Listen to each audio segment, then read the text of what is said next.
اسلام آباد دھرنا ختم، ریاست نے گھٹنے ٹیک دیے، مذہبی جماعت کے ساتھ معاہدے کے بعد زاہد حامد بھی فارغ، رد الفساد کا دم بھرنے والوں کو بھی فساد دکھائی نہ دیا، فیض آباد دھرنے سے حکومت یا مظاہرین کون فیضیاب ہوا؟ اسلام آباد دھرنا کیس، جسٹس شوکت صدیقی نے فوج کی ثالثی کو آئینی حدود سے تجاوز قرار دیتے ہوئے کہا، پاکستانی قانون میں ایک میجر جنرل کو ثالث بنانے کا اختیار کہاں دیا گیا ہے؟ حکومت آپریشن ناکامی پر رپورٹ پیش کرے۔ اور جمہوریت نے سوشل میڈیا بلیک آؤٹ کر کے بہترین انتقام لے لیا، کیا یہ جمہوری دور کو زیب دیتا ہے؟ السلام علیکم and welcome to news wise, میں ہوں امبر شمسی۔ ریاست نے فیض آباد کے دھرنے کے رہنماؤں کے ساتھ سامنے شکست قبول کر لی۔ اس کا نقصان جمہوریت، پارلیمان اور پاکستانی قوم کو اٹھانا پڑے گا۔ جس قانون کو 32 رکنی پارلیمانی کمیٹی، جس میں تمام پارلیمانی جماعتوں کے نمائندے شامل تھے، جس میں سینیٹرز اور ایم این ایز شامل تھے، نے منظور کیا تھا، اس پر اعتراضات ہوں تو پارلیمنٹ اور عدالت کا رخ کیا جا سکتا ہے۔ لیکن جب مشتعل مذہبی جماعت کے چند ہزار لوگ، جن کی پارلیمنٹ میں کوئی نمائندگی نہیں ہے، جن کے رہنما گالیوں اور جبر سے ریاست پر دباؤ ڈال رہے تھے کہ مطالبات مان لیے جائیں، تو ایسے غیر جمہوری قوتوں کو مزید تقویت ملتی ہے۔ کہاں گئی سویلین اور پارلیمنٹ کی بالادستی؟ ابتدا سے اختتام تک 3 ہفتوں سے جاری دھرنے کے دوران حکومت نے بہت سی غلطیاں کی، نہ آنے دیتے، نہ فیض آباد میں بیٹھنے دیتے۔ اسے پاکستان مسلم لیگ نون میں اندر کی سیاست کا بھی حصہ ہے، لیکن اگر بالآخر آپریشن کرنا تھا تو اس طرح کیا منصوبہ بندی نہیں تھی؟ وزیر داخلہ احسن اقبال نے دھرنے کے خلاف آپریشن سے اپنے ہاتھ اٹھا لیے ہیں، کہتے ہیں کہ عدالت کے حکم کے تحت کیا گیا، لیکن ہمیں محفوظ رکھنا، اس قسم کی کارروائی کی نگرانی کرنا کیا وزیر داخلہ کا کام نہیں؟ اور کیا آئین کے مطابق فوج کا کام حکومت کی مدد کرنا نہیں؟ پہلے فوج نے کہا کہ حکومت کا تعاون کریں گے، پھر حکومت کو ٹویٹس اور نوٹیفیکیشنز کے ذریعے شرمندہ کیا۔ آج فیض آباد دھرنے کے کیس پر اسلام آباد ہائی کورٹ کے جسٹس شوکت صدیقی نے کے ریمارکس بہت دلچسپ تھے۔ عدالت کا کہنا تھا کہ سیکیورٹی ادارے پورے ملک میں رد الفساد کے نام سے آپریشن کر رہے ہیں تاکہ ملک سے دہشت گردی ختم کی جائے۔ جسٹس صدیقی نے مزید کہا کہ کیا ان اداروں کو فیض آباد میں دھرنا نظر نہیں آتا؟ انہوں نے قانون توڑنے والوں اور قانون نافذ کرنے والے اداروں کے درمیان فوج کا ثالثی کردار کو بھی رد کرتے ہوئے کہا کہ فوجیوں کو سیاست کا شوق ہے تو اپنی نوکری چھوڑ دیں۔ اور اس سارے معاملے میں عوام اہم معلومات سے محروم رہی۔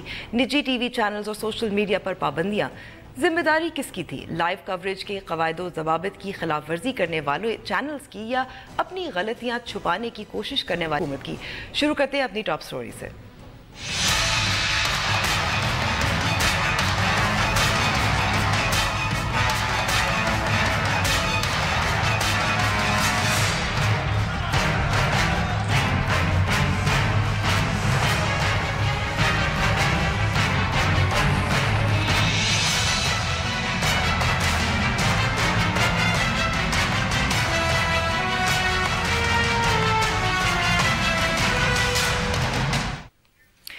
اس پر بات کرنے کے لیے پہلے تو ہمارے ساتھ موجود ہے پاکستان مسلم لیگ نون کے رہنما شیخ روہیل اصغر۔ بہت بہت شکریہ اصغر صاحب ہمیں وقت دینے کا۔ پہلے تو اصغر صاحب، یہ جو معاہدہ جس پہ دستخط ہیں سب کے، یہ کیا ایک ڈاکیومنٹ آف سرنڈر ہے؟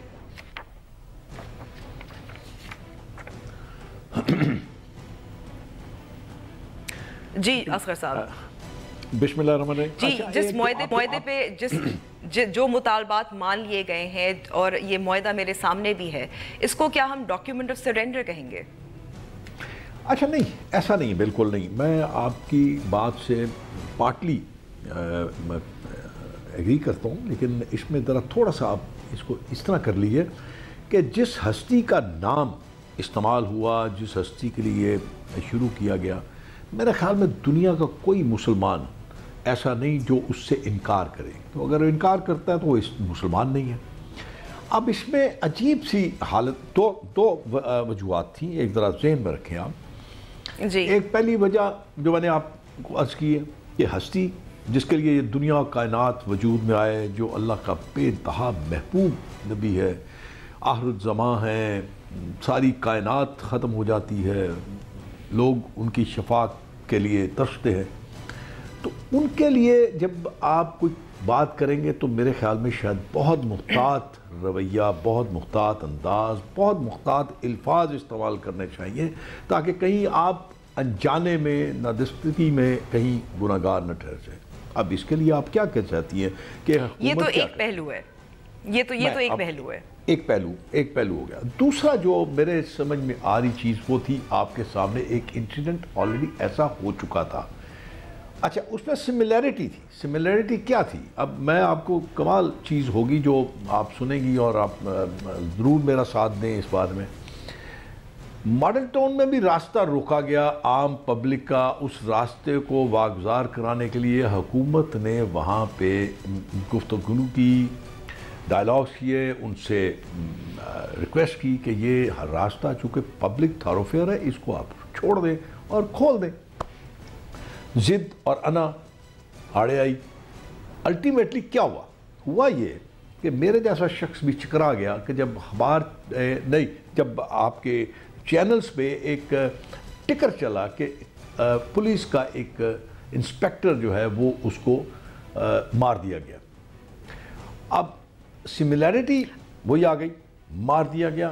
جب مار دیا گیا تو اس وقت پولیس کے پاس آتشی اسلحہ موجود تھا اور اس کا ریئیکشن یہ ہوا کہ وہ ایک پولیس نے ریئیکٹ کیا، لیکن اس پہ بھی اگر آپ ڈیپلی تھورلی چیک کریں، اس کی پوسٹ مارٹم رپورٹ چیک کریں، فرسٹ جو پہلا پبلک میں سے جو خاتون ہلاک ہوئی ان کا اگر دیکھیں تو بڑی ساری چیزیں آپ کے سامنے آئیں گی۔ اچھا اب اس میں یہ تو آپ سملیرٹیز کی بات کر رہے ہیں، لیکن سوال ایکچولی جو بنیادی سوال یہ ہے اصغر صاحب کہ اگر ایک ہجوم ہے، پروٹیسٹرز ہیں، مظاہرین ہیں، پہلے پاکستان مسلم لیگ نون کا موقف رہا کہ چند ہزار مظاہرین کے مطالبے پر اور یہ میں میرے ساتھ بتا دو جنہوں نے پولیس پر تشدد کیا، جنہوں نے پبلک پراپرٹی کو جلایا بھی، ان کے خلاف ایف آئی آر جو ہیں وہ ڈراپ ہو گئے ہیں، وہ آزاد پھر رہے ہیں۔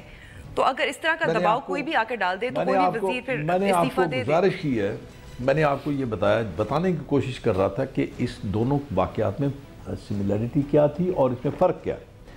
اب اس میں فرق اور اس میں نے آپ کو گزارش کی نا کہ ایک ایسی ہستی جس کے لیے میں نے عرض کر رہا نا کہ ہر مسلمان کی جان حاضر ہے، اس کا مال و جان، اس کی اولاد، اس کا سب کچھ حاضر ہے، اس کی اسم مبارک کو استعمال کیا گیا۔ اب اس میں حکومت کے لیے انتہائی مشکل تھا کہ وہ ان حالات میں آپ نے دیکھا ایک ہائی کورٹ کے مشکل ضرور تھا نہیں، لیکن اگر ہم سیٹرڈے کو سنیچر کو جو آپریشن میں آپ کو مثال کے طور پہ اب دیکھیں نا آپ کے سامنے ہے منتخب نمائندہ قومی اسمبلی کو زودکوب کیا گیا، زخمی کیا گیا، ایون یہ بات کہنے والی نہیں ہے، ان کے گھروں پر حملے ہوئے۔ سامنے کہتا ہوں، میں آپ کے سامنے کہہ رہا ہوں کہ پچھلے 2-3 دن بہت ٹینشن میں میرے بالکل قریب وہ براجمان تھے اور ان کو کوئی ٹوکنے والا روکنے والا نہیں تھا۔ یہ تو خداوند کریم کا احسان ہے، اس کے حبیب کے صدقے کوئی ایسا انسیڈنٹ نہیں ہوا اور وہ اپنا امن سے منتشر ہو گئے، لیکن شرپسند لوگ تو تھے وہاں پہ جنہوں نے یہ مشورہ بھی دیا ہوگا۔ شرپسند تھے اور ان کے خلاف جو کیسز ہیں وہ تو ڈراپ ہو گئے، ان کے خلاف جو ایف آئی آرز ہیں وہ یہ معاہدے میں ہیں۔ تو یہ تو بہت انتہائی افسوسناک ہے کہ کوئی بھی آ کر شرپسندی کرے، فساد پھیلائے، پبلک پراپرٹی کو جلائے، وزراء رکن قومی اسمبلی ان کو مارے، ان کے گھروں پہ حملہ کرے، اور پھر ہم کہیں کہ یہ جمہوری ملک ہے، پارلیمنٹ بالاتر ہے، سویلین۔ میں آپ کو بار بار یہ بات کہہ رہا ہوں کہ آپ نے اپنی نگاہ سے دیکھا ہوگا کہ بہت سارے اور انسٹیٹیوشن، بہت سارے اور شعبے جو احتجاج کرتے ہیں، آتے ہیں، اپنا احتجاج ریکارڈ کرواتے ہیں، کسی وقت وہ پرتشدد بھی ہو جاتا ہے، کسی وقت حکومت بھی ان پہ سختی سے کام کرتی ہے، لیکن اس کا بالکل مختلف ہے۔ نہ ان سے آپ نہ ان کا یہ کیے ہوئے آپ مقدمات واپس لیتے ہو، نہ ان کو آپ ویسے چھوڑتے ہو، آپ ان کے خلاف سخت ترین کارروائی کرتے ہو۔ میں یہ اب سوال ایک اور آپ سے یہاں دوسری طرف سے پوچھوں گی۔ زاہد حامد صاحب کی جو استعفیٰ ہے، بہت سارے سینئر رہنما تھے پاکستان مسلم لیگ نون میں جو استعفے کے قائل نہیں تھے، شہباز شریف صاحب نے قائل کیا، اس سے پہلے شہباز شریف صاحب نے یہ بھی کہا تھا، تو کیا یہ اندرونی سیاست بھی ہمیں نظر آ رہی ہے؟ نہیں امر نہیں، بالکل نہیں۔ میرے خیال میں اگر آپ تھوڑا سا 2-4 روز پہلے کی بات دیکھ لیں تو انہوں نے تو آج خود والنٹرلی یہ کہا تھا کہ میں اگر معاملات درستی طرف جاتے ہیں تو میں ریزائن کرنے کو تیار ہوں۔ لیکن اب مسئلہ کیا ہے اب دیکھیے اب بڑی عجیب سی بات ہے، اب تھوڑا سا ٹرن کر گئے. پہلے تھا کہ زاہد حامد کو ریزائن کریں، اب کسی اور وزیر کے متعلق بھی کہا جا رہا ہے کہ وہ بھی ریزائن کرے تو پھر ہم یہ چھوڑیں گے، پھر ہم یہاں اٹھیں گے. اب مسئلہ یہ ہے کہ اب جب ایک معاملہ طے تھا، یہ تو میں یہ سمجھتا ہوں کہ ہائی کورٹ کے جو ریمارکس تھے وہ اپنی جگہ بجا. میں اس پہ نہ تو بحث کرنا چاہتا ہوں، نہ میں ان کو ڈسکس کرنا چاہتا ہوں، لیکن میرا اپنا ذاتی خیال ہے کہ معاملات کچھ شاید وہ طے تھے کہ آپ اس معاملے کو طول دیں گے، اور وہ طول دینا مقصود تھا، لیکن راستے میں آپ کا بریک آ گئی، اور راستے میں ہی آپ کو اس بات کو ماننا پڑا، کیونکہ آپ کا خود آپ نے کہا تھا کہ زاہد احمد ریزائن کر دیں. زاہد احمد نے ریزائن کر دیا، اور اب آپ کے پاس کوئی اس کی وجہ نہیں رہ جاتی تھی کہ آپ وہاں پہ کیوں بیٹھے ہیں. جو قانون تھا امبر، اچھا سوال پھر اصغر صاحب، اب سوال یہ ہے کہ اب وہ وزیر نہیں رہے تو ان کو سیکیورٹی کون فراہم کرے گا؟ نہیں، وہ تو حکومت کی ذمہ داری ہے جی. اب میں آپ کو بڑی خوبصورت بات یہ کہہ دوں کہ جب وزیر ہوتے ہیں تو شاید ایک آدھ سیکیورٹی کا ہوتا ہے رکن ان کے ساتھ، لیکن جس طرح کے حالات انہوں نے پیدا کر دیے ان کے خلاف، حالانکہ انہوں نے بارہا اس بات کو کہا. اور امبر، میں اگر آپ مجھے اجازت دیں تو میں ایک بات کر جاؤں آج. جی بالکل، آج کر جائیں، پھر اس کے بعد میں نے بریک لے لی ہے. امبر، آپ ایک میری بات آخری آپ سن لیجئے. اس ملک کا سب سے بڑی جو چیز ہے وہ ہے آئین پاکستان، جس کے تابع ہیں سب انسٹیٹیوشنز، اس کے تابع ہیں سارے قانون، ان کے تابع ہیں عدلیہ، اس کے تابع ہے پارلیمنٹ، اس کے تابع ہے. یہ آپ کا 1973 کا آئین. جب 1973 کے آئین میں ایک چیز لگا دی گئی، لکھ دی گئی، اس کو ڈکلیئر کر دیا گیا کہ وہ جو ہیں جو خدا کے آخری نبی کو آخری نبی نہیں مانتے وہ مسلمان نہیں. یہ طے ہو گیا، مرزائی چاہے کسی فیکشن کا ہو، وہ طے ہو گیا. اب جب تک آپ اس کو ترمیم نہ کریں کانسٹیٹیوشن میں، آپ اس کو ختم نہیں کر سکتے. قانون چینج کر سکتے ہیں، آپ قانون کو بدل لیجیے کیونکہ وہ آپ کے ہاتھ میں بل میں جائے گا، لیکن کانسٹیٹیوشن کو جب تک چینج نہیں کریں گے بنیادی چیز وہ چینج نہیں ہوگی. اب ذرا سنتے جائیے. 2 ڈکٹیٹر آئے. مجھے بریک لینی ہے اصغر صاحب، اگر ایک جملے میں کہہ سکتے ہیں. نہیں، میں یہ کہ 2 ڈکٹیٹر آئے، انہوں نے اس آئین کو سسپینڈ کیا. اس کا مطلب ہے جب آئین سسپینڈ ہوتا ہے تو آپ کو 1973 کے پہلے والی پوزیشن ہو جاتی ہے. ان کو کسی نے نہیں پوچھا کہ وہ آئین کو سسپینڈ کیا تھا. اب آپ خود فیصلہ کیجئے، آپ سمجھدار ہیں، پڑھی لکھی ہیں، آپ اس منسلک ہیں. اب آپ ٹھیک ہے، بہت بہت شکریہ ہمیں وقت دینے کا، ہم سے بات کرنے کا. اصغر صاحب لیتے ہیں بریک، اور بریک کے بعد ہم دھرنا اور اس کا جو آگے کانسیکوینسز پہ مزید بات کریں گے. بریک کے بعد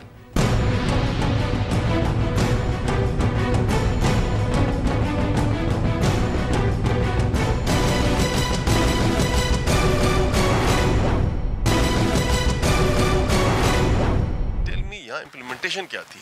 جب آپ نے 2 گھنٹہ لا انفورسمنٹ ایجنسی نے، ایف سی نے اور پولیس نے اس پر ایکشن لیا، they totally failed. ایک چیز جو غلط مجھے نظر آتا ہے جو ہوئی ہے، وہ میجر جنرل کا نیچے دستخط کرنا گرین پین سے، وہ چیز غلط تھی.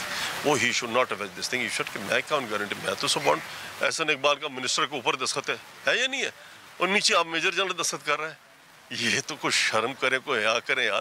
دونوں طرف سے پوائنٹ سکورنگ کی گئی، اور آج یہ جو معاہدہ ہوا، میں یہ ذاتی طور پر سمجھتا ہوں کہ یہ ہمارے لیے پاکستان کی ہسٹری میں ایک تاریخ دن ہے.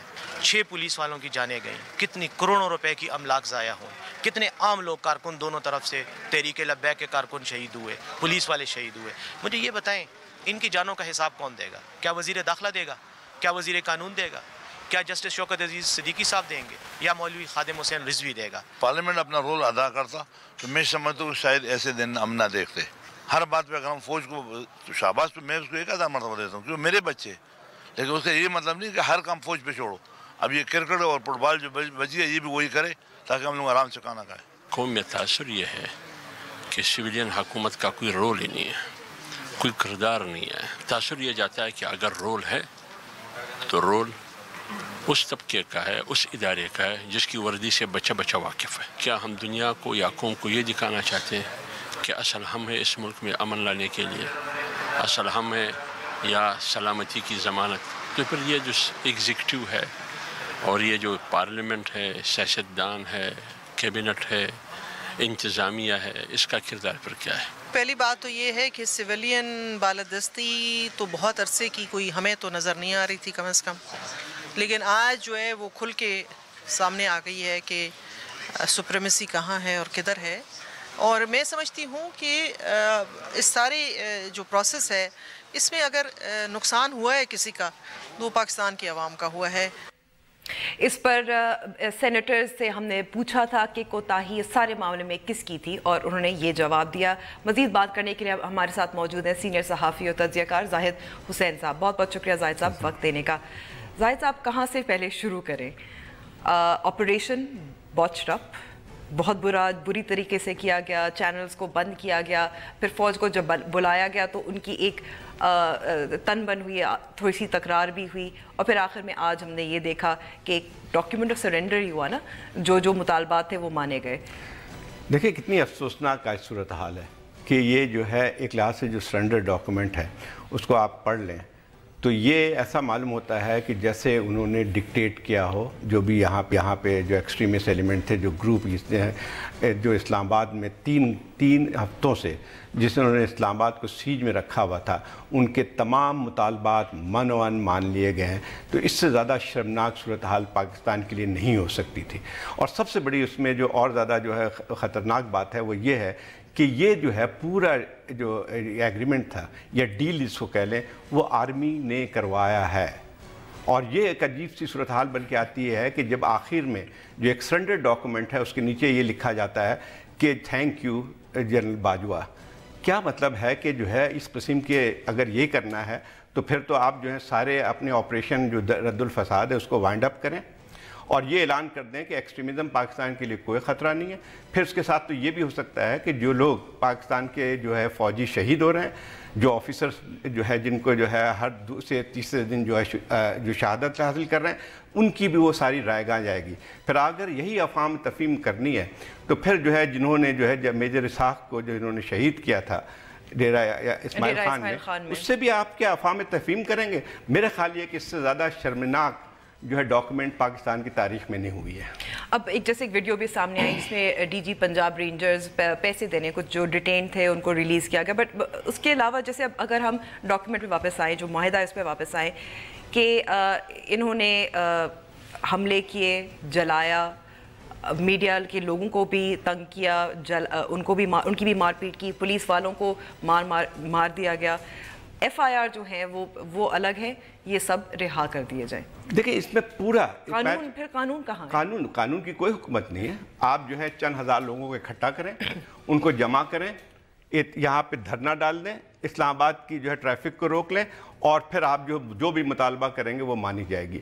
میرے خیال یہ ہے کہ ایک ایسی مثال قائم کی گئی. دیکھیں اس میں بنیادی طور پہ میں سمجھتا ہوں کہ حکومت کی سب سے زیادہ جو ہے ذمہ داری آتی ہے اس میں. حکومت نے ان کو اجازت دی یہاں آنے کی، یہاں بیٹھے رہنے دیا.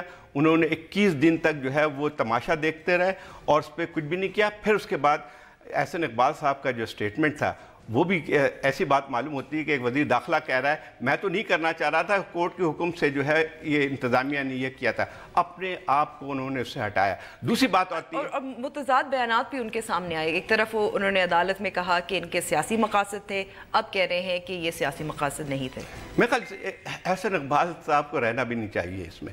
یعنی جس طرح سے انہوں نے یہ ساری چیزوں کو تماشا بنایا، اس حکومت کا تماشا بنایا، اس ریاست کا تماشا بنایا. پھر اس کے بعد جو ہے جب آرمی کو انہوں نے بلایا تو میرا خیال یہ ہے کہ یہ بات عجیب سی نظر آتی ہے کہ پہلا اسٹیٹمنٹ جو آتا ہے اس سے پہلے وہ کہا جاتا ہے کہ دونوں فریقوں سے کہ جو ہے وہ فورس استعمال نہ کریں. بات یہ ہے کہ جو ہے دو فریق ہیں. ایک طرف تو وہ لوگ ہیں جنہوں نے جو ہے قانون شکنی کی ہے، جو کہ جو ہے لوگوں کو تشدد پہ اکسا رہے ہیں، جنہوں نے یہاں پہ املاک کو نقصان پہنچایا ہے، اور آپ ان کو جو ہے کہتے ہیں کہ فریق. بات یہ ہے کہ دیکھیں گورنمنٹ سے آپ کے جو بھی اختلافات ہوں، یہ چیزیں اگر یہ ایک اسٹیٹ کے ادارہ جو ہے یہ کام کرتا ہے تو اسے جا کے پھر لوگوں کا اعتماد کہاں پہ بن کے آئے گا. آپ جو ہیں اگر یہ میں نے آج تک کوئی ایسا معاہدہ نہیں دیکھا ہے جس میں جو ہے گارنٹر جو ہے وہ ایک ایکٹیو سروس کا میجر جنرل ہے. یہ کب ہوتا ہے یہ کہ ایک حکومت اور ایک لحاظ سے جو ایکسٹریمسٹ گروپ ہے اس کے زمانے میں معاہدہ ہوتا ہے اور فوج کا ایک جنرل جو ہے اس پہ سائن کرتا ہے. اچھا، کیونکہ ان کے دو رہنما ہیں، ان کے نام تو فورتھ شیڈول پہ بھی ہیں.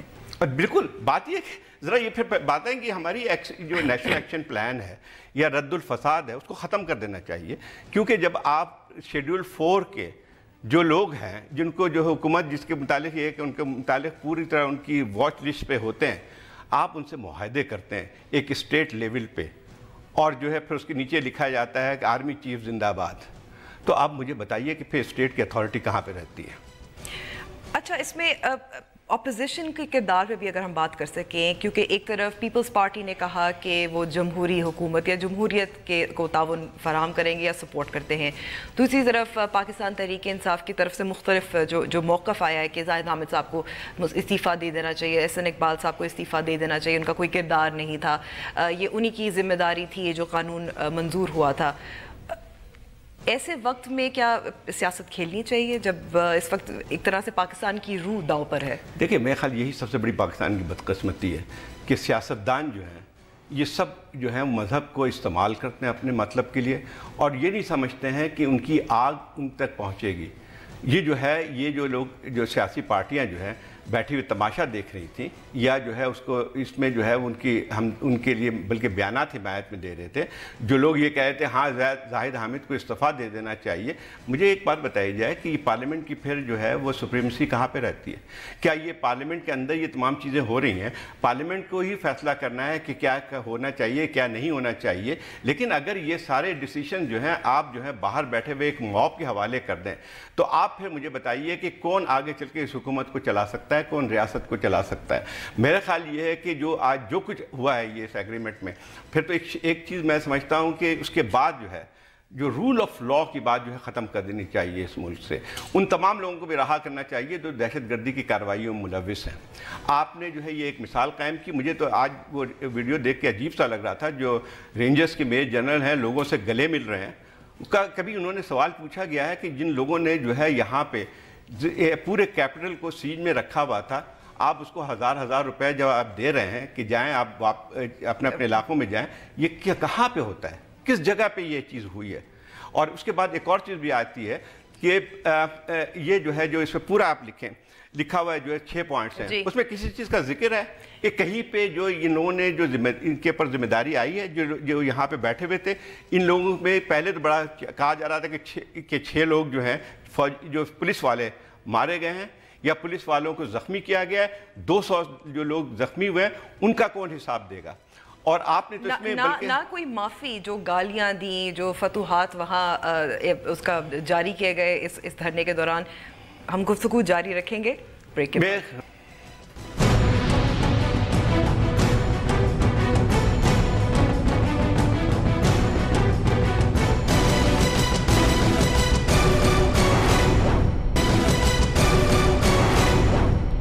ہو رہی ہے فیض آباد دھرنے کی، معاہدے کی، اس پر مزید بات کرنے کے لیے ہمارے ساتھ موجود ہے پاکستان تحریک انصاف کے رہنما شاہ محمود قریشی۔ بہت بہت شکریہ شاہ صاحب وقت دینے کا۔ شاہ صاحب، پہلے تو میں آپ کا موقف، آپ کی رائے لینا چاہ رہی ہوں کہ آپ کو لگتا ہے کہ ریاست نے گھٹنے ٹیک دیے؟ دیکھیے، ریاست نے یکے بعد دیگر جو حکومت ہے، ریاست تو نہیں کہوں گا، حکومت نے یکے بعد دیگر حماقتیں کی ہیں اور انہوں نے اپنے لیے مسائل خود پیدا کیے، اور پھر جب مسئلہ پیدا ہو گیا، اپوزیشن اور بہت سے لوگ ان سے کہتے رہے کہ آپ مذاکرات کے ذریعے مسئلے کو حل کریں۔ مگر مذاکرات تو چل رہے تھے شاہ صاحب۔ دیکھیے، مذاکرات نہیں تھے، مذاکرات میں سنجیدہ نہیں تھے۔ انہوں نے اس چیز کو اتنا طول دیا، 21 دن آپ دیکھیں ایک چیز چل رہی ہو اور ٹیلی ویژن پہ اس کی کوریج آ رہی ہو، اور پھر جس طریقے سے دیکھیے مسئلہ کیا تھا، مسئلہ یہ تھا کہ دھرنے نے 2 شہروں کے لیے پریشانی کر رکھی تھی اور جینوئن ڈیفیکلٹی تھی لوگوں کے لیے، لیکن جس طرح انہوں نے اس کو مس ہینڈل کیا، انہوں نے تو پورا ملک، فیض آباد کو کھلواتے پورا ملک بند کر دیا۔ اچھا شاہ صاحب ایک اور سوال یہاں میں پوچھا جاؤں گی، کیونکہ ویکنڈ پہ کافی سوشل میڈیا پہ تصاویر چلتی رہی کہ ملتان میں آپ نے بھی مظاہرین کے ساتھ تعاون کا اظہار کیا تھا، اس میں کتنی صداقت ہے؟ دیکھیے، پہلی بات تو یہ ہے کہ ملتان کا جو ان کی ریلی تھی، ختم نبوت کی ریلی، وہ کمپلیٹلی پیسفل تھی۔ آپ چیک کیجئے میڈیا سے،